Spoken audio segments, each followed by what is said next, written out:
Caki aku lagi bikin cilok iki bumbune ya, pokoknya ning kono ae engko tak tulis iki tepung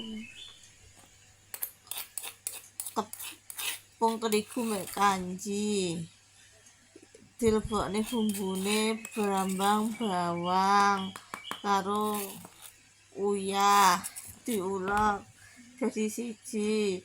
Lalu dilebokne bumbune. Bar kuwi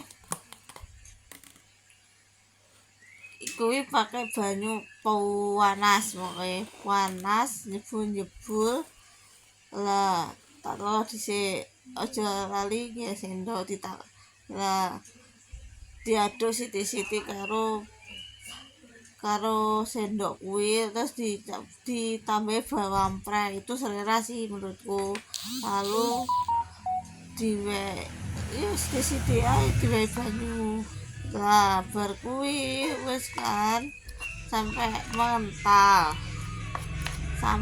mengental terus barono diadoni kaya ngene iki barono umup dilebokne bar pokoknya nunggu lah umup dilebokne sampai mateng paling tidak 30 menit sampai 1 jam soalnya cilok kuwi biasanya makanya rada kesuwi kayak bakso lah pokoknya dilebokne plung